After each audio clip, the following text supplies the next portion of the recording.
नमस्कार बच्चों, आज हम पढ़ेंगे कक्षा 10 गणित द्विघात समीकरण। द्विघात समीकरण क्या होते हैं, इसको हल किस तरह से किया जाता है, द्विघात समीकरण के मूल किस तरह से निकाले जाते हैं, आज हम इन सारी चीज़ों को जानने वाले हैं। तो हम द्विघात समीकरण को लिखते हैं।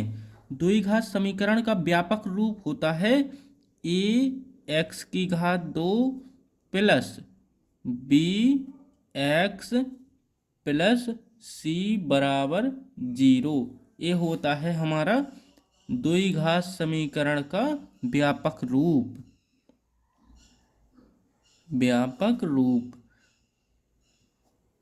इसको कहते हैं हम समीकरण। अगर हम इसका बराबर का चिन्ह हटा दें तो ये बन जाएगा बहुपद। देखिए ax² plus B X plus C, ये हमारा क्या बन गया, द्विघात बहुपद। द्विघात बहुपद ये हमारा बन गया द्विघात बहुपद, और ये है हमारा द्विघात समीकरण व्यापक रूप। द्विघात समीकरण है। ठीक है बच्चों, समझ गए। जिसमें बराबर का चिन्ह होता है वो होता है हमारा समीकरण, और जिसमें बराबर का चिन्ह नहीं होता वो होता है हमारा बहुपद। बहुपद है हमारे 2 पार्ट में, समीकरण है हमारे 4 पार्ट में। चलिए इसको और अच्छी तरह से जानते हैं। हमारा द्विघात समीकरण है, उसमें क्या क्या होता है। सबसे पहले होता है चर। क्या होता है, चर। चर क्या होता है, जिसका मान हमेशा बदलता रहता है, मतलब हर सवाल में अलग अलग मान होता है, उसको कहते हैं हम चर। जैसे ABCD भी होता है, XYZ भी होता है। तो हम यहाँ पर लिखेंगे X, Y, Z, ये है हमारा चर।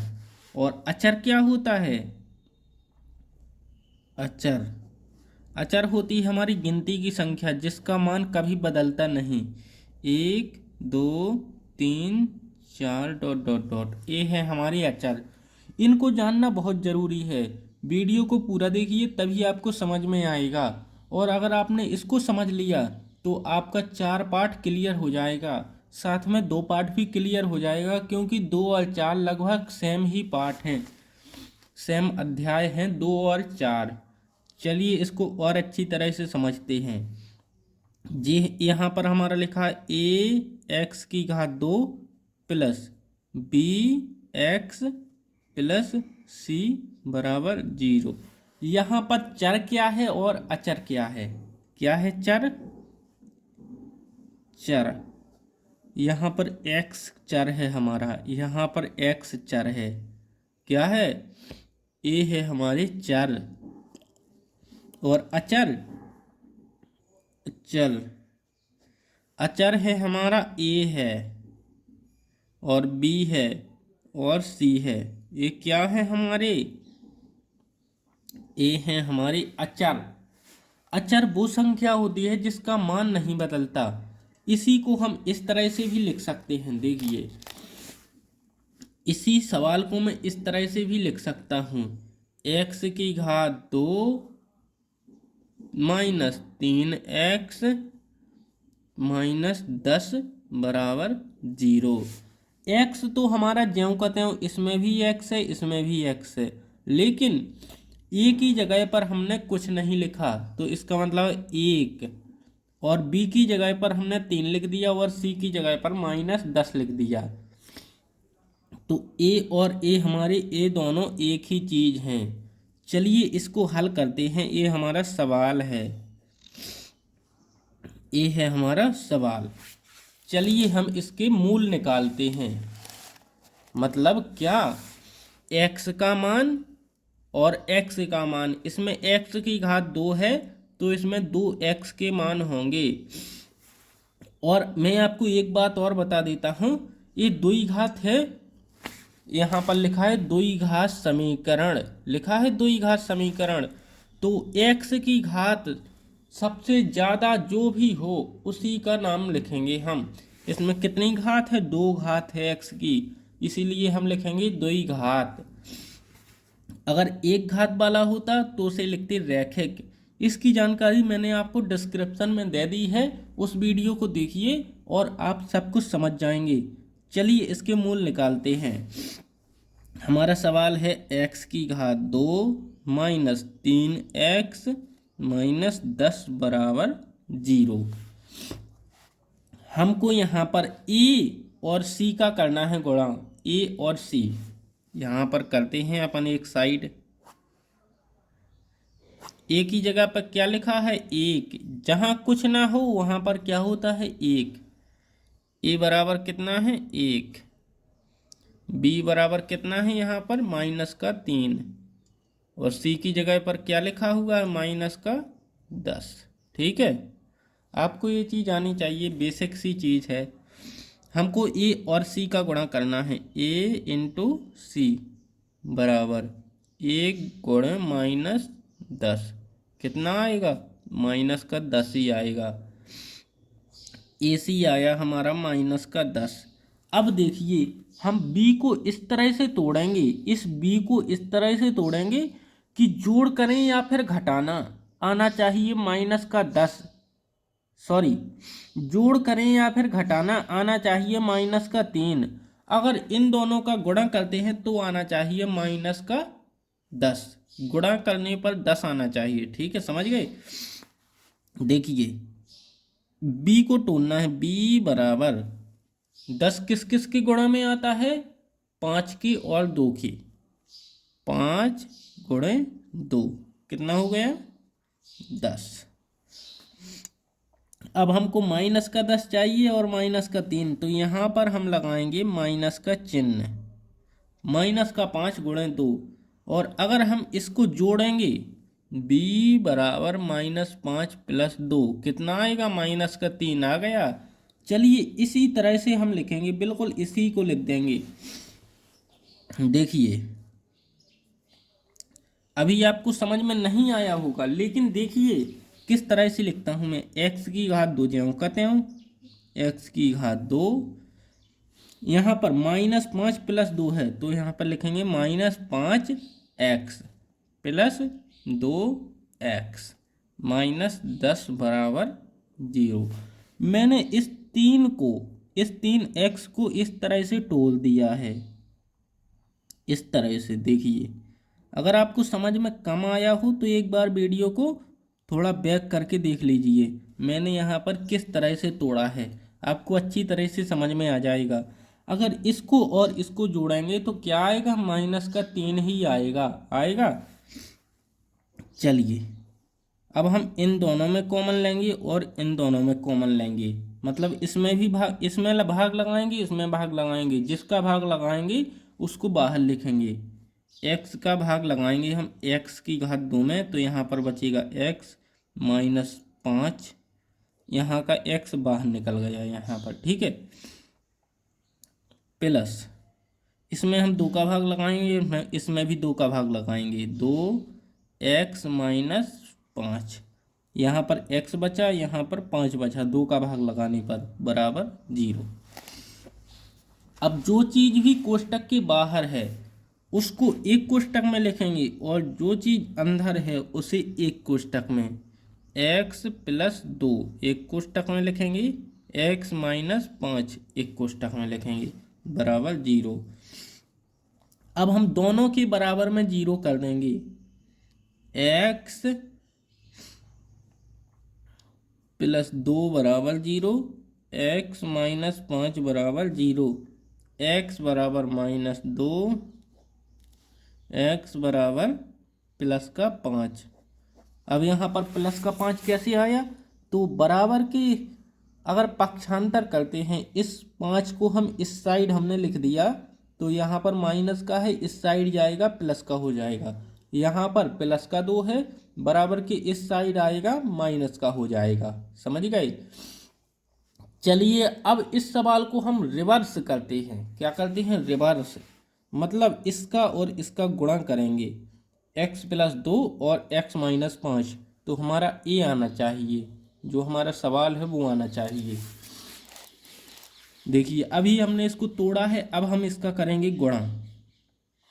कहाँ से है हमारा, यहाँ से, x प्लस 2 एक कोष्टक में, x माइनस 5 एक कोष्टक में बराबर में 0। ठीक है, ये बन गया हमारा सवाल। इसका हम गुणा करेंगे, मतलब इसको हम जांच भी बोल सकते हैं। चलिए इसको हल करते हैं। देखिए x का गुणा करेंगे हम x से और माइनस के 5 से। चलिए गुणा करते हैं। x का गुणा करेंगे हम x माइनस 5 से। ठीक है, x का हमने कर दिया, अब करेंगे 2 का, प्लस का 2 x माइनस 5। इसका गुणा मैंने इन दोनों से, इसका गुणा मैंने इन दोनों से कर दिया। चलिए अब गुणा कर लेते हैं, अभी मैंने लिखा है खाली।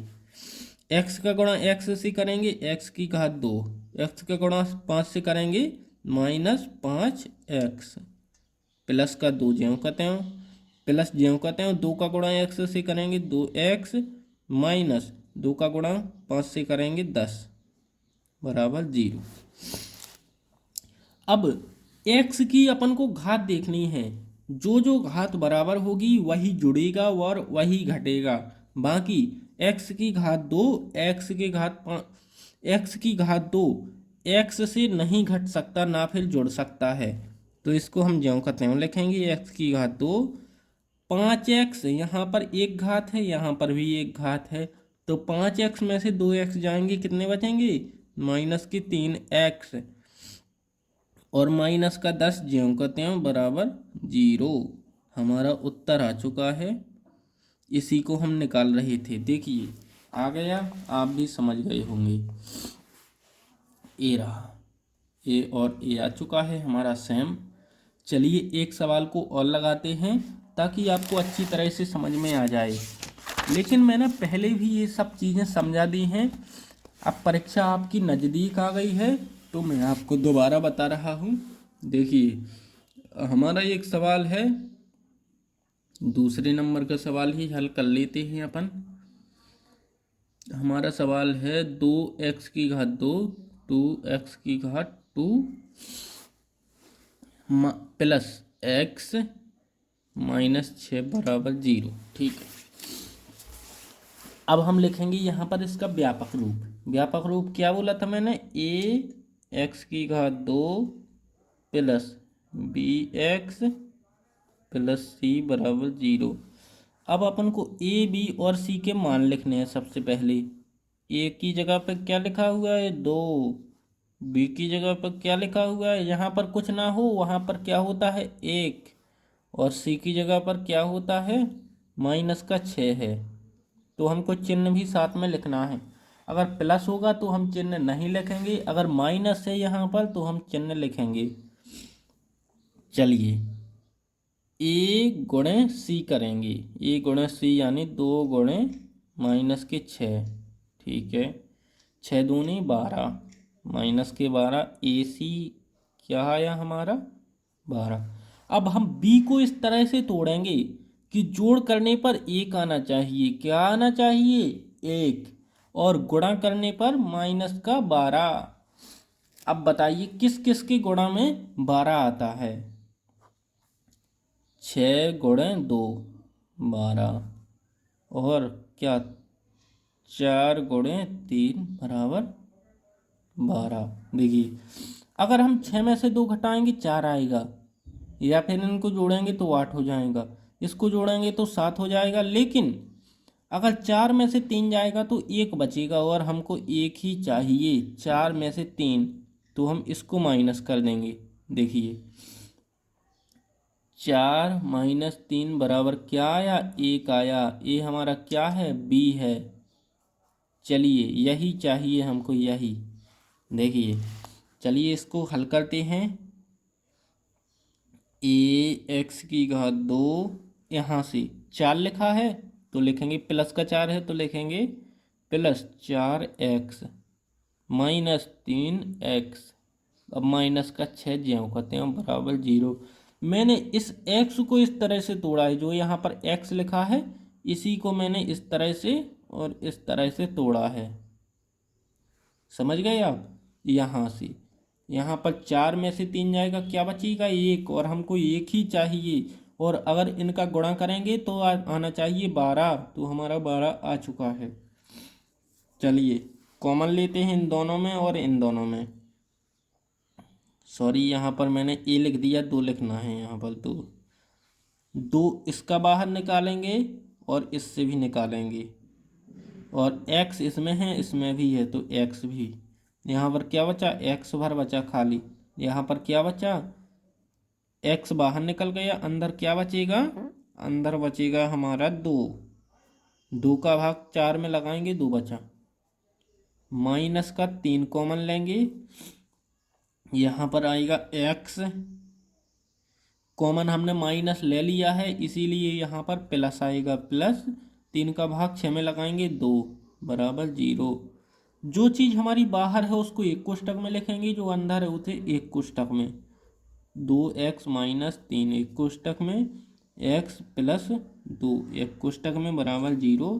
2x माइनस 3 बराबर 0, दोनों के बराबर में हम 0 लिखेंगे, x प्लस 2 बराबर 0। बिल्कुल आसान है। 2x बराबर 3, x बराबर, अभी 2 गुणा में है, इस साइड जाएगा तो भाग में हो जाएगा, 3/2। इसी तरह से x बराबर माइनस का 2, पक्षांतर हुआ तो चिन्ह बदलता ही बदलता है हमेशा। यहाँ पर माइनस का 3 था, इस साइड प्लस हो गया, यहाँ पर प्लस का 2 था, इस साइड माइनस हो गया। बस हमारा सवाल हो चुका है। और अगर आपको कुछ भी समझ में ना आया हो तो आप मेरी पुरानी वीडियो को देख सकते हैं, या फिर इसी वीडियो को दोबारा देख सकते हैं। अगर आपको फिर भी समझ में ना आए तो कमेंट कर सकते हैं, मैं आपको दोबारा समझाऊंगा और अच्छे से समझाऊंगा। चलिए पेपर की तैयारी कीजिए, क्योंकि एग्ज़ाम हमारे पास आ रहे हैं। और आप लोग वीडियो को लाइक करके चैनल को सब्सक्राइब कीजिए। आप लोग चैनल सब्सक्राइब नहीं करते हैं, चैनल को सब्सक्राइब कीजिए। चलिए अगले मोस्ट सवालों के साथ मिलते हैं।